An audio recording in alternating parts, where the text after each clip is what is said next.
What's up everybody, Pete with Auto Repair Tips. I am working on a 07 Lexus GS350. Customer's complaint is, it's got a list of complaints actually. At low speed, between 10 and 15 miles an hour, he feels a shimmy.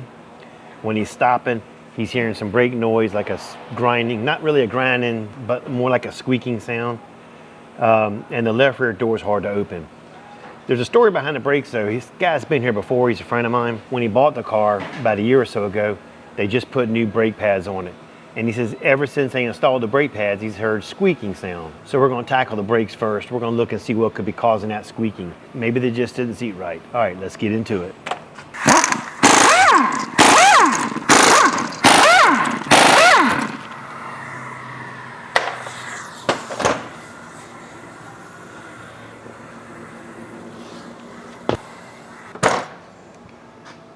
So at first glance, looking at the pads, they're definitely new. There's plenty of life left on them. Looking at the rotors, you can feel it that they weren't turned when they put the pads on there. They're definitely at around.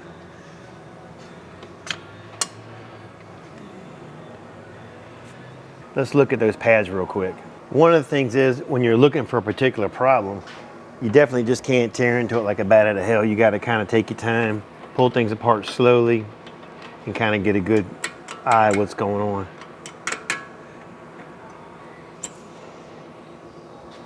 Brake jobs on Toyotas, Lexuses, and things like that, pretty simple to do. You really can't mess them up.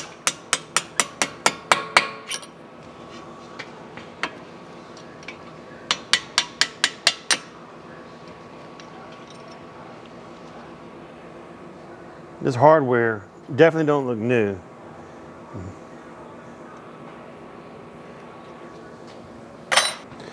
Looking at the backside, you can look right here. See, can I get a little light on this for you? You can see this is your wear indicator, so that's a lot of life that's left on these pads.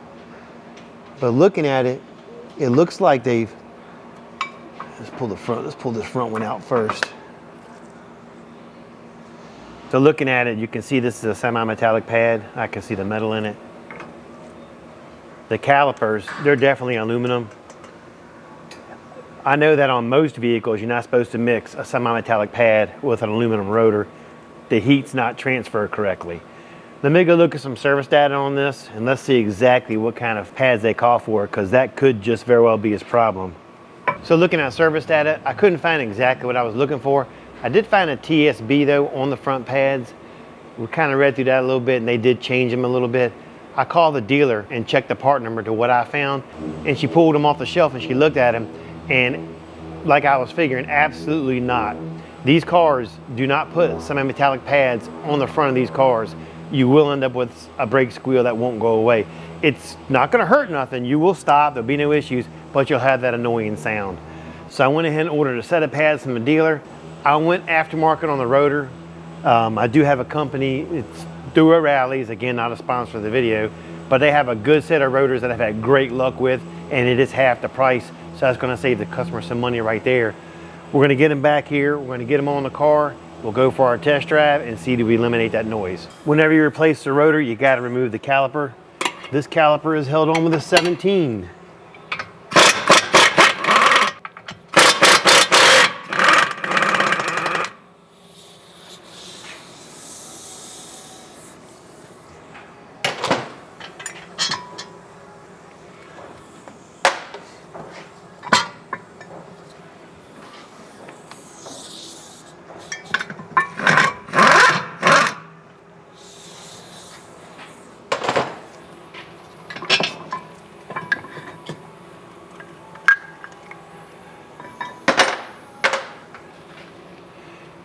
Make sure whenever you remove a caliper, definitely hang it up. If not, you will definitely get yelled at. The internet will blow up. Look what the hell he did. All right, that's good on there. Now, I'm not sure how well you can see it, but rubbing your hand across this, all the little different grooves in there, it's just like this. And if you look right here, there's some stress marks in it right here. There's a couple right here. And on the front, it's the same way. You can see all the little grooves. You can feel it all. It's just out around. And the reason why we don't turn them, I do have a lathe. I do turn some of them, but one like this, the cost of turning is going to be $25 to $30. And for like $15 more, you get a brand new rotor with a lifetime warranty. So that's kind of a no-brainer, right? All right, when the parts get here, I'll show you what the parts are and show you how to prep this caliper for your new parts, and we'll get them on the car. So we just got the rotors in for the Lexus. There is a right and a left, believe it or not, on the rotors. They look exactly the same, and the only difference between the two is the fins here. On the left side, these fins are facing forward, so when it's going like this straight ahead, it would actually catch air, suck it into the rotor. If this is on the right side, it wouldn't catch any air and pull it into the rotor, it would deflect it off. So make sure when you put these on, you do know that there is a right and a left, and put them on correctly, because it will cause a heating problem. So this is the rotor that I took off the left side. If you look at it, the fins are facing the wrong direction, so it wasn't pulling air into the rotors, which would cause it to get hot when you're driving it, which would cause brake noise. And that would explain, I guess, just why it's so out around where you can see it in areas. So again, make sure when you do it, put the right rotor on the correct side. So we just got the pads in from the dealer. The part number would be 04465300500. So let me show you the difference between the aftermarket pad and the dealer pad. First, let's look at the shape of it. Look how this one is designed. Look how this one's designed. Totally different. If I put the magnet on this one here, watch what happens when I pull it. See the magnet extend out, then it pops off. Sticks to this one here, and watch this, comes right off that easy. There's twice the amount of metal in this aftermarket pad than there is a new one. So that is a big problem also. All right, let's go ahead and get these on the car. I've already cleaned the inside of the calipers up. Now I'm gonna clean up this a little bit so that rotor sits nice and flush.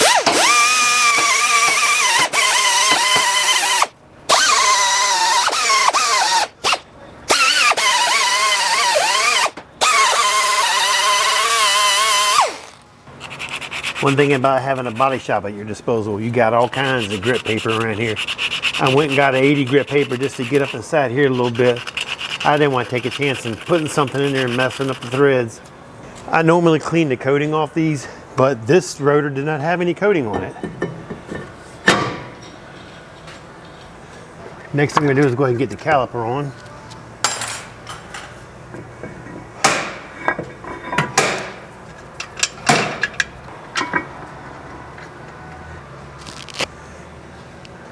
One thing I do like is I do like the designs of the way Lexus and Toyotas and stuff do their brakes. You gotta slip your hands today.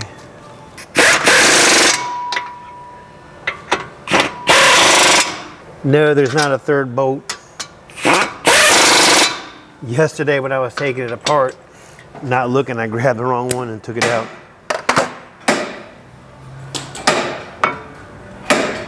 When you get new pads, they don't come with the shims. Make sure you order them separately.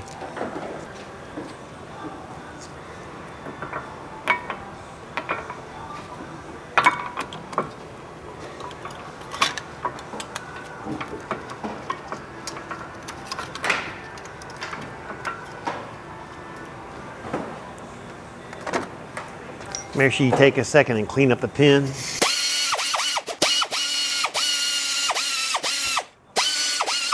And in case anybody's wondering, the disc I'm using is for aluminum, so it's not going to eat out the metal. Then we'll put a little bit of lube on here, right here. Just put a little bit of lube on the pin, and we'll start it going through, just like it is. We'll get the back side on there.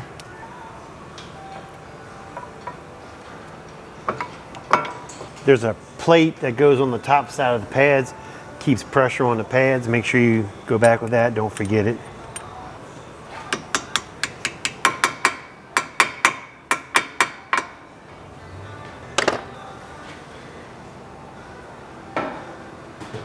Ah, my bad.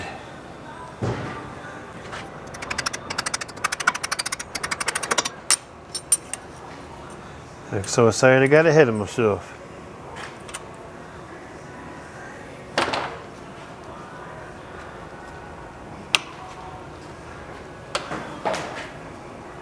The caliper is offset, so you got to make sure you come in from the back side. This way you can get your clip on the inside of this pin.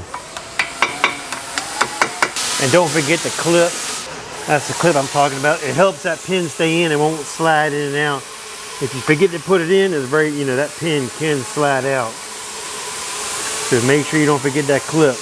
It's just a rinse and repeat for the left side. When I get that done, I'll get the tire on there and we'll go for our test drive. I did talk to the customer last night and he did say that the guy did pads on all 4 tires. So when I'm on my test drive, I'm gonna listen out for all 4 just to make sure the rear's not making any noise. I'll catch you in a bit. All right, test driving this thing. So far, I don't hear anything. Sounds really good. The back sounds fine. I was kind of worried about the back because whoever did the front did the back, but it sounds like it's doing fine. All right, guys, that's it for this video. Just a little update. If you're doing your brakes at home, there's nothing wrong with that. Just take a minute though and look up some service data on it just to make sure you're doing it correctly, because this was definitely done incorrectly, and I don't know if it was done at home or a shop. I have no idea where it was done at. But that little bit of difference, like I say, putting the pad, not the right pads, the rotors installed incorrectly, those little things make a difference, in the wear and tear of your brakes and noise. All right, I appreciate you watching. Don't forget to like, subscribe, and leave a comment. Catch you later.